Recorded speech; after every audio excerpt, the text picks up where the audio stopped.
Hello, everyone. I'm Davy Jags, and this is Sparkle On. Sparkle is your happiness, passion, and self-worth, and is found through the power of creativity. Today, I'm excited to bring on another author with her debut novel. This is Sarah Wang.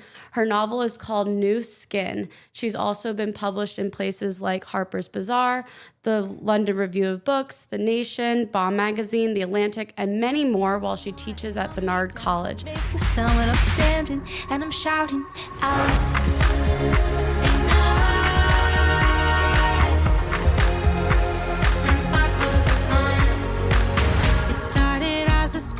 Thank you, Sarah, for joining the show. Thank you so much for having me. I'm so excited to be here. Yeah, and I was really drawn to your book because, one, it's set in LA, but it's about this mother-daughter duo who are kind of best friends, but also enemies, and how plastic surgery has completely warped their lives because of the mother's addiction to plastic surgery. So I think it's really relevant for the time as we're seeing so much plastic surgery kind of take over, and be normal in today's society. What initially sparked the idea for this book?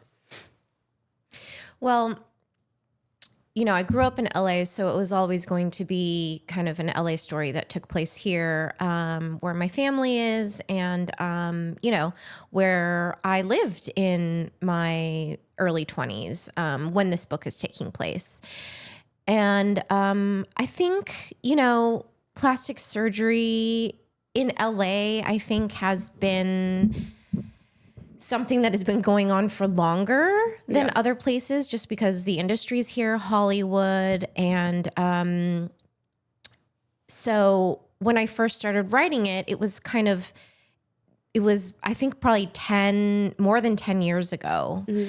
And back then, plastic surgery isn't what it is now, with Korea being the kind of epicenter of medical tourism for plastic surgery. But it's interesting now that it's more kind of widespread and it's more topical. Yeah, and I think 10 years ago it was TikTok wasn't what it is now, and I think TikTok makes it seem so accessible, and people are just doing it younger and younger and younger. But I think why this story was so interesting, it showed the addiction side, which I don't think is really talked about, and kind of this botched plastic surgery and the journey that the two of them go through. But you don't describe it as a cautionary tale. Can you elaborate as to why?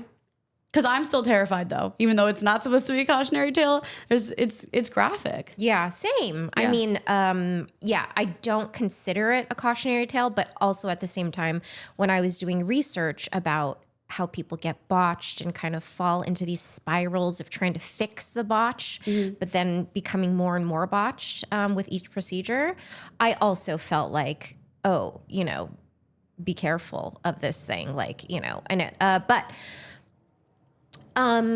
So a lot of what the book is about class, and immigrants in Los Angeles and in America.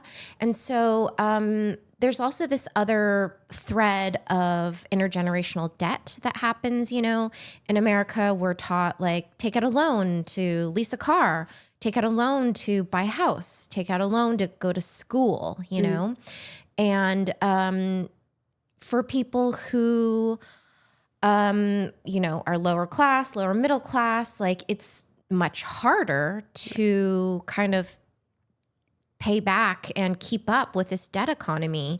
And so I think the plastic surgery and being botched is also parallel to that narrative, of getting further and further and further into trouble and not understanding how to get out. Right. Yeah.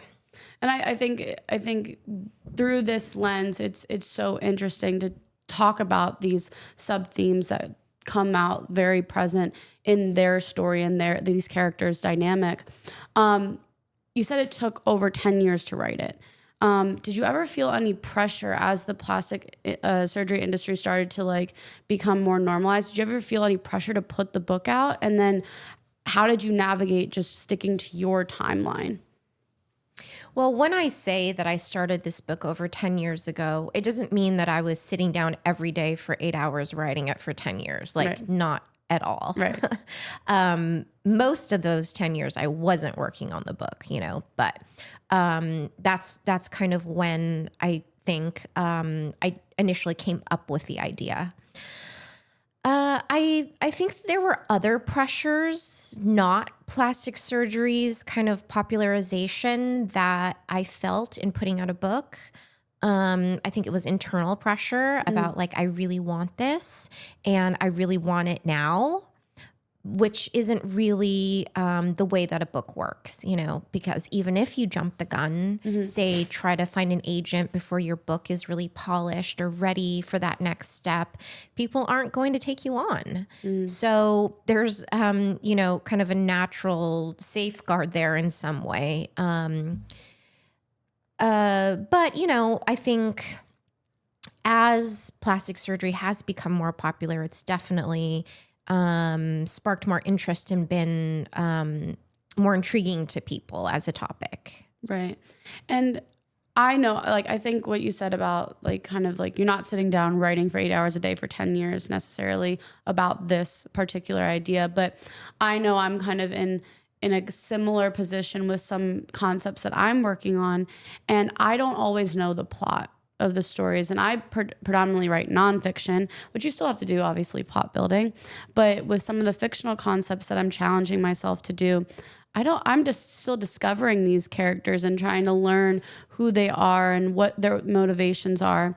And that building these threads is the most difficult process, because you can kind of write scenes and dialogue endlessly, but how do you kind of piece it all together? How did you do that for this novel? I think that's totally like normal thing that people experience, is figuring out the plot. And my answer, the way that I've done it, because plot isn't something that comes really naturally to me. It's something that I have to work really hard at, and that I did work really hard at in this novel, is just the process of revision and rewriting and kind of, making like a messy sculpture, you can say, and then refining it and honing it and taking things out and putting things back. And that's been really majorly the most work that I've had to do. And so I would say that like really being diligent and intense with yourself about, the process of revision. If you need to start over from a blank page, which I did many times, do it. You might not finish a draft immediately and say, I need to start over. But when that time comes, be brave enough to do it. So it's a whole process of working and working and reworking. And what does revision look like to you? Like, do you finish a full draft and then you start, like you completely start the book over? Or is there certain exercises that helped you tap into being better at building plot? I think a lot of my revisions came about from other people.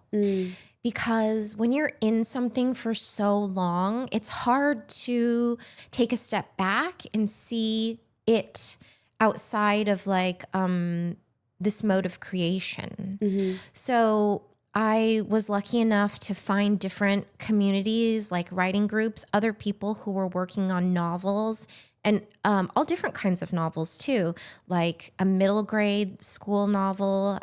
She was in my workshop. People who were working on more speculative stuff. I mean, even historians and people who were writing nonfiction too, as long as, and they were all smart. So initially, I think I began with, in grad school, really kind of cultivating this practice of workshopping and critique and taking into consideration other people's feedback, and moving to writing workshops after grad school, and all the way up until you start working with an agent. Hopefully they give you notes and edits too, and then you work on revisions there, and then it doesn't stop, then hopefully when you sell the book and you get editors, then you work with them again, and then copy editors, and then proofreaders. So it kind of is a very long process that goes all the way up until the end when your book goes to print. Yeah. And I feel like you probably have to have, it's not just a strong sense of your own identity, it's the strong sense of your character's identities as well. Because you have to, like, I feel like being a writer, so much of it is like being able to accept critique and know when to take feedback, but also know when to shape it around your own intuition. So was there ever a time where you didn't necessarily agree with certain edits, or you wanted your characters to do something that, you know, it just wasn't going to go in the way that, like, an editor where you've already sold the book, where the stakes are a little bit higher? Like, how did you navigate that process? That's a great question, because I think my experience might be a little bit different than a lot of people's, which is that when I sold my book, I sold it to the US and then the UK shortly after, foreign rights. And my editor in the UK really wanted me to take out an entire subplot, which is no longer in the book. Oh, wow. And I had to probably rewrite about a third of the book after I had sold it. And usually what happens is, if an editor has such strong opinions about what should be different in the book, they just won't buy it. But I was lucky enough to have someone, pretty spectacular editor actually, who wanted to take me on and was confident that I could do the revisions. And so I worked extensively with both my US and UK editor at the same time to bring the book up to where it is now. That's amazing. And I think on the show, we talk a lot about collaboration in this creative process, right? Sparkle comes from kind of these dark experiences of my life and how I navigated through to kind of find that healing and light again. And it's done through creativity. And for me, it's done through writing, but especially this balance of you're doing it as your profession as well. What does that vulnerability look like as far as a way to, like, collaborate with people that you don't necessarily know, that you haven't been, writing with for years, and open yourself up to this process? Is there particular things that you do, that you work through to kind of get to this magic? Because I do believe a great editor also helps make a great writer. Yeah. Well, it's interesting that you talk about, like, healing and your own personal journey, because I think there's some parallels there. If you've experienced some kind of trauma or violence in your life, it's within you, and it might be a very personal experience, but also healing can take a community of people to help you in this journey, like your therapist, friends, family, any kind of community that you belong to. And so I think similarly, with writing, yes, in some way it is all up to you because it's your writing. But at the same time, like I said, there's so many people around you who can form different communities that shepherd the book along and help you not only with your one project, this novel, let's say, but also you as a writer and your career. So it's kind of straddling these two things, healing and writing, these two zones of the individual responsibility and also collective community. Yeah. And I think when you, at the reading yesterday that you spoke at on your publication day, you actually said that you don't always believe writing to be catharsis. And it made me think of one of my favorite essays by Dakira Madden, Against Catharsis, Writing is Not Therapy. And it basically, the summary is that because at some point when you choose to write and you want to put it out in the world, you're writing for an audience. And so that shaping has to happen to create some sort of universal truth. What do you hope the readers take away from New Skin as a universal truth or a theme that will resonate with them as they, continue on beyond the book? I think the special thing about New Skin is that, yes, it's a novel about, plastic surgery and reality TV and botched and addiction. But, I think of those as the kind of rooms that the story is actually taking place in. Mm-hmm. And the story itself, which is housed inside these rooms, is really a timeless story about family, about immigration, about women, women's labor, and the kind of displacement that happens when you're someone in a new country having to speak a new language, when you're a second generation immigrant with first generation parents and having very different ideas about what's right, what's wrong, how to be a person in this world, self-presentation. And so I think what I really hope for readers to take away is these themes of how to deal with difficulties in a familial system and in a community and as an immigrant in America through perseverance, through self-determination, through community, and believing in kind of the power of family and love. Yeah, and I think what I loved so much about the novel was how much energy existed between the dialogue between Fanny the mother and Lindley the daughter, right? So with fiction, it's so funny because the way that I was taught in grad school was that like genre is a construct, right? But fiction always holds some version of the truth. Where were you able to draw on the dialogue that you evoked throughout this novel that created such a spark in itself? Because it was intense, right? But it was also like, it wasn't so simple. It was this love and hatred. And I think a lot of people don't understand those nuances. I think you can do a lot with dialogue. And, I teach writing to undergrads, and that's something that I try to encourage them to do is to write dialogue, not just these internal monologues of observing, of, being kind of like a quiet presence in the room, because you can show so much in dialogue with just lines and people talking to each other, how they speak, what they say to each other. And similarly to revision, writing dialogue in New Skin was about honing it, going back, taking things out, switching up people's language and making it unique and particular to them. If people are intense and fierce or shy or withholding, you go back and you kind of shape that dialogue to each person's personality and character and what they're feeling inside. Mm-hmm.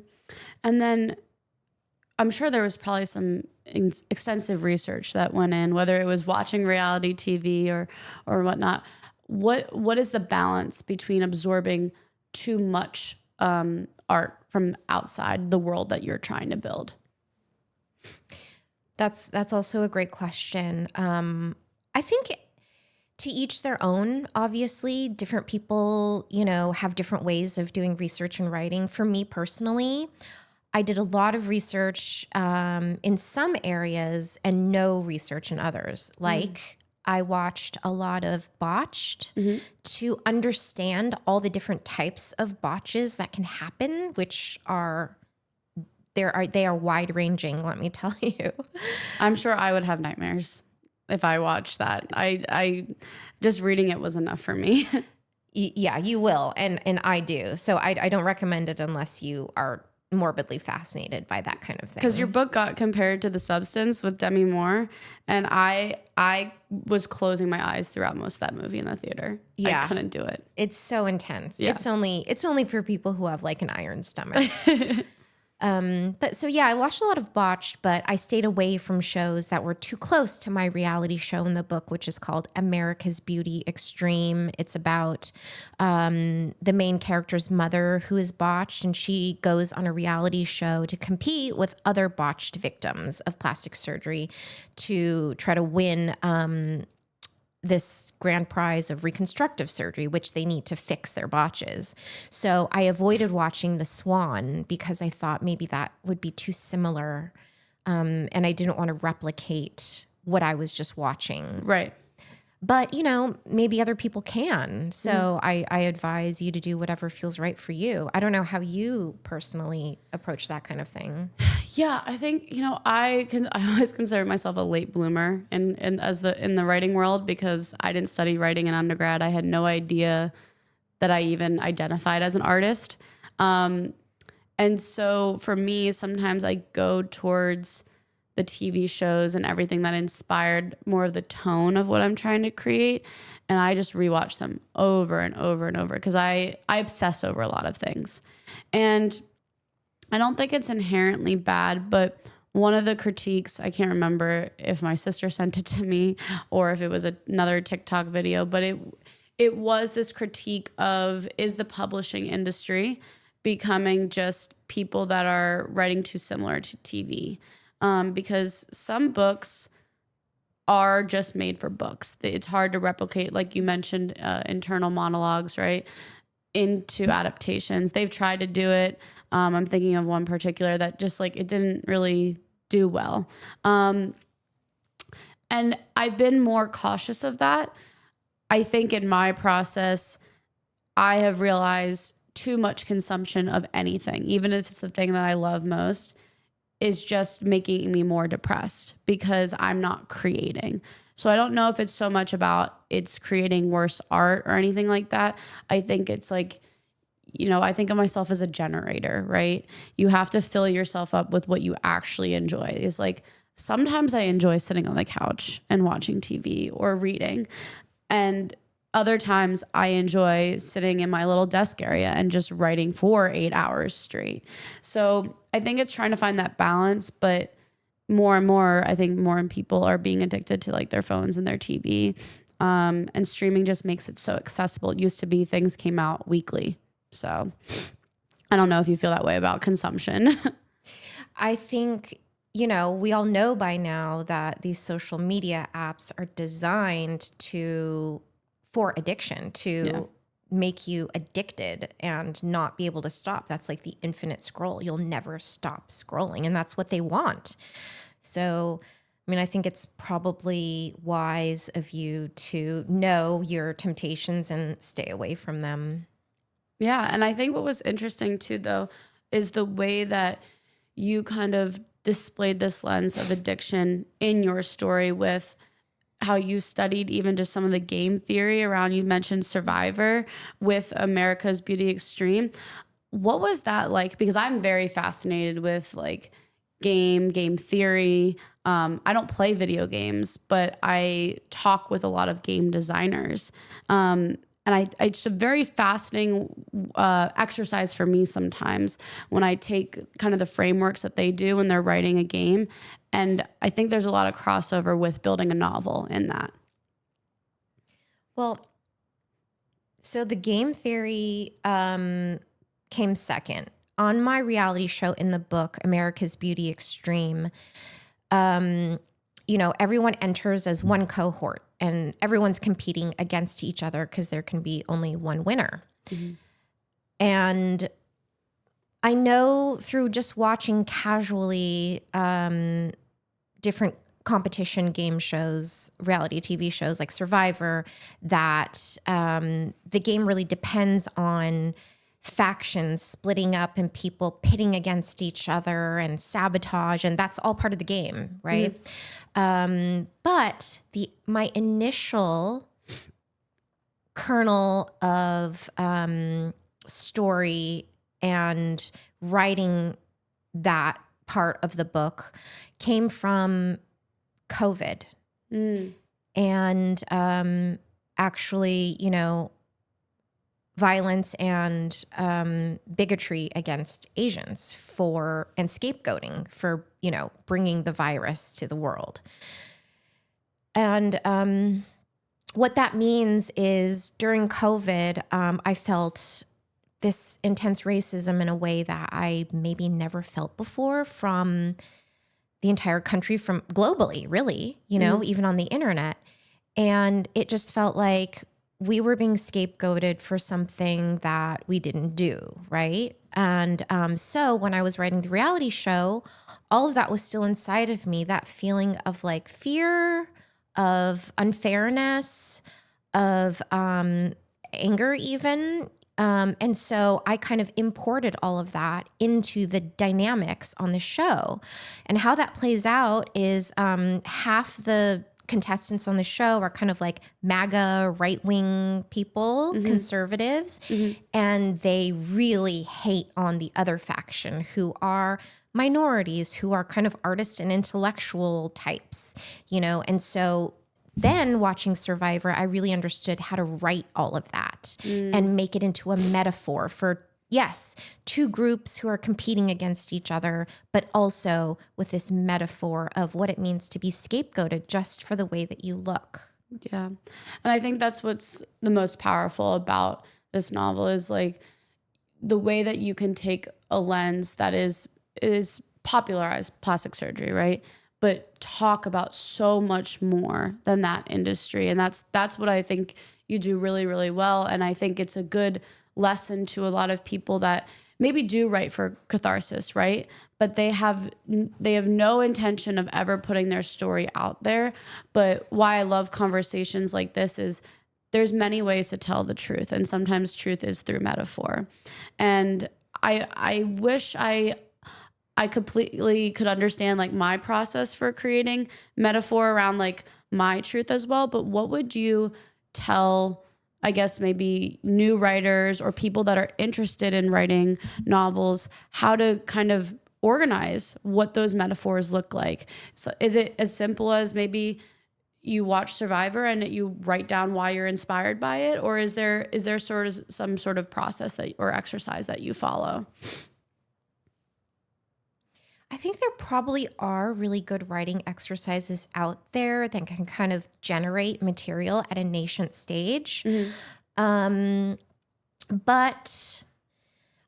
I would say that, whatever keeps you up at night, whether it's something like what I just spoke about, feeling scapegoated during COVID for being Asian, to, deep family stuff that, has been troubling in your life, dynamics, relationships, different things that you experience. I think those really deep things that have tied knots inside of you your whole life, take all of that and write a story about it. And if it's through metaphor, great. If it's actually writing that story, great. But I think those things that have a deep well inside of you, those are the really fertile places to explore. Yeah, I agree. And that's really good advice because I think sometimes we can get scared of our obsessions, or it's like, why are we on this loop all the time? And sometimes you're desperate to get off of it. But I think my belief is that you must channel it, right? Like that's what Sparkle is about, is channeling it. Now, obviously your work is fiction. What was the process of, now you have this book out in the world, it's shared with everyone. What does it look like to let go of these characters of Fanny and Lindley? And like, how are you processing that? I think as a writer, and also, if you're a filmmaker or, make music, there is a part of your project that is personal. I know what all the things mean in the way that I mean it in my book, but the book has another life outside of you, and that's whatever the reader brings to it. If they see other dynamics there, that's their own subjectivity. And that's kind of the beauty and amazing thing also about making things, is how it's going to hit with other people. I'm not really on TikTok, but sometimes I'll just peek on to see if like anybody's talking about my book. And it just came out yesterday, so it's not like it's on fire or anything. But yeah, I saw this TikTok video that this young woman made, and she's like, this means everything to me. It reflects like the upbringing that I had, and it made me think about so many things in my own life.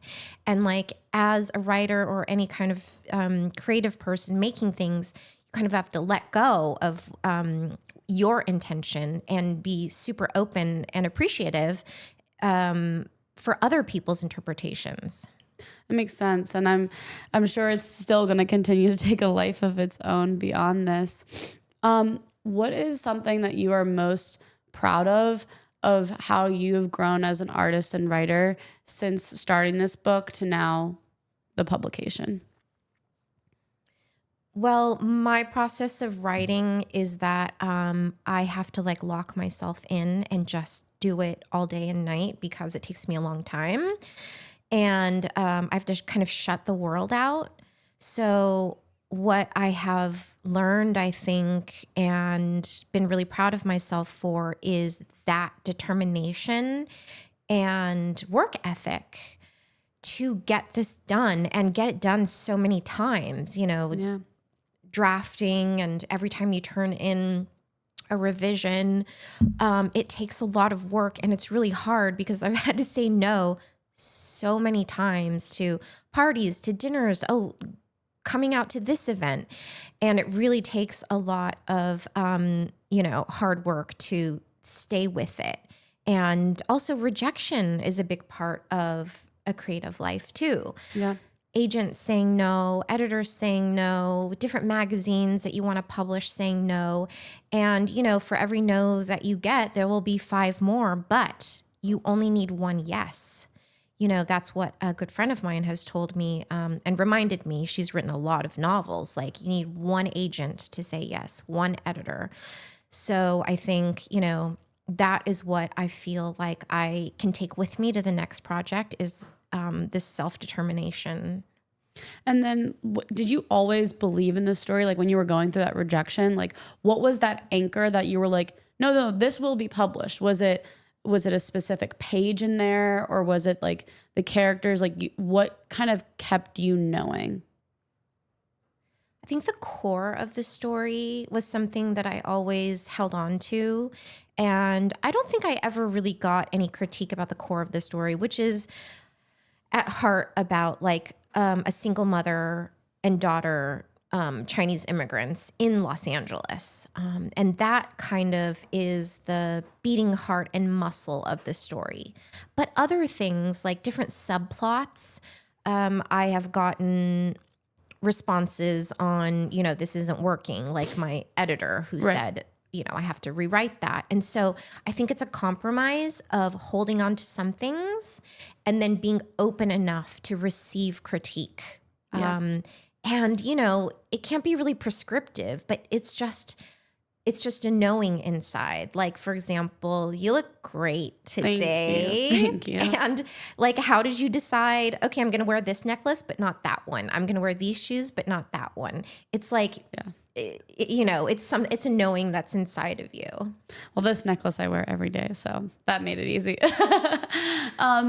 What are you excited for next? I know that at your reading, you mentioned that you're working on another project, which, I mean, props to you. I would be going on like at least a 2-month vacation if I had just finished a book. But I also completely understand the excitement of being, energized by a project that you just put out and wanting to go after it again. So what does that look like for you?